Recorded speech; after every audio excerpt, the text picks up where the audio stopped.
Good morning અને બધાને નવા વર્ષના અમારા તરફથી જય શ્રી કૃષ્ણ. અમે તૈયાર થઈ ગયા છીએ અને આજે અમે જઈએ છીએ વતનમાં ધુમાના દાદાને દાદીને જય શ્રી કૃષ્ણ કરવા. તો બ્લોગમાં બન્યા રહેજો. અહીંયા અમે બધીને જય શ્રી કૃષ્ણ પૂરા થઈ ગયા છે એટલે હવે અમે નીકળવા તૈયારી છે. અમે જઈએ છીએ ઘરે. બહાર કાઢી લીધી છે, તમે જોઈ શકો છો. હવે અમે જઈએ વતનમાં. પછી ગયા છે ઘરે. હવે અમે અમારા માતાજીએ દર્શન કરી આવીએ. હાલો, હવે અમે દર્શન કરાવીએ.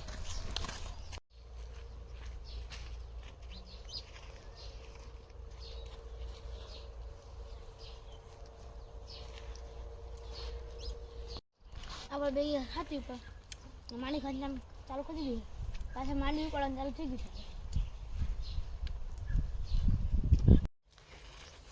અમે આવી ગયા છે ગામડે અને ખરેખર ગામડાની સંસ્કૃતિ શું છે અને મજા શું છે ને એ હું હમણાં તમને દેખાડું કે શહેરમાં રહેવું અને ગામડામાં રહેવું કેટલો ફરક લાગે અને કેવી રીતના બાળકોનો ઉછેર થાય અને કેવી રીતના હળે ભળે અને કેવી રીતના રહે, જે સંસ્કૃતિ જાળવે ને એ હું તમને બતાવું.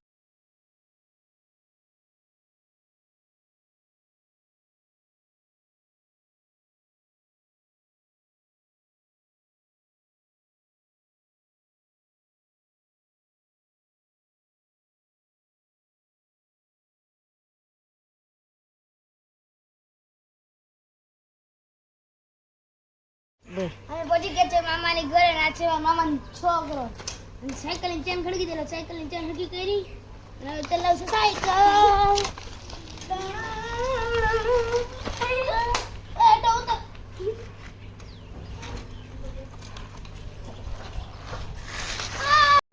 ના છે મારા મામાની છોકરી ઢીંગુ.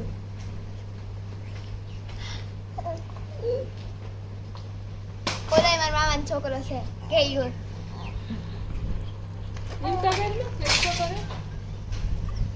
પપ્પાના ઘરે હવે માંડવી તો અમે આવ્યા હતા નીકળી ગઈ, પણ હવે જોઈ લઈએ એટલે માંડવી કેટલી થાય એમ. કા પલ્લુબેન આવે અમને માંડવી બતાવો. આ છે અમારા પલ્લુબેનની માંડવી. ધનિકાબેન ને જોઈ લે. પલ્લુબેન ને માંડવી ઢગલા ઉપર હુવડાવી દીધા. એને કઈ કળી જાય બેટા. આ છે માંડવી ઢગલો. માંડવી બધી નીકળી ગઈ છે અને અમે ધનિકાબેન ને હવે આટા મારીએ ખેતરમાં. ખેતર થઈ ગયા છે ખાલી. આ છે મારા પપ્પાની વાડી.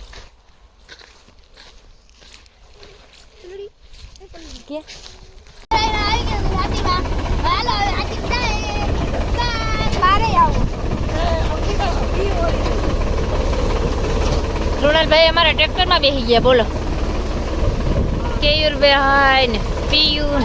મજા આવે તૃણાલ? મજા આવે એમ? ધ્યાન રાખજો પડી ગયા ની.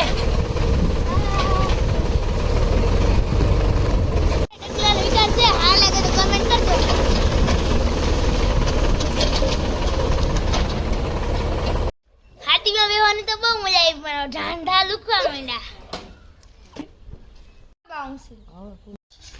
મારા મમ્મી છે અને મારા મમ્મી છે એ હૈયારું સીરે છે. આ મારા ઢીંગુબેન છે.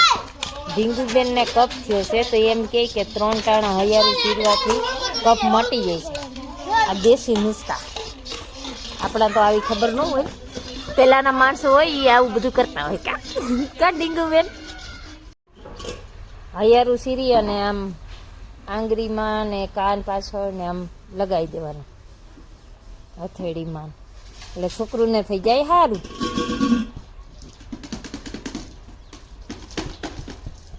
બનાવવાનો ટાઈમ થઈ ગયો છે.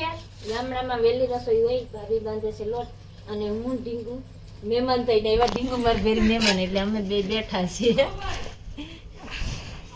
ભાભીને હવે શરૂઆત કરી દીધી છે રસોઈ બનાવવાની અને હું ઢીંગુ રમાડ. ઢીંગુ બેન અને મોટા ભાભી બનાવે છે શાક. નાના ભાભી બાંધે છે લોબી. નાના ભાભી કામ પૂરું થયું. મોટા ભાભી શાક બનાવે.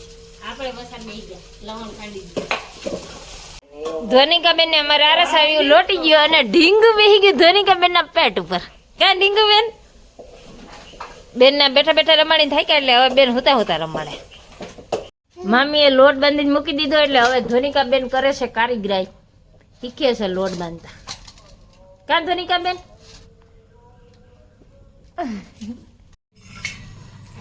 અમારે તૃણાલભાઈ ને પ્રિયંશી બેન ને દૂધ લઈને આવી ગયા છે.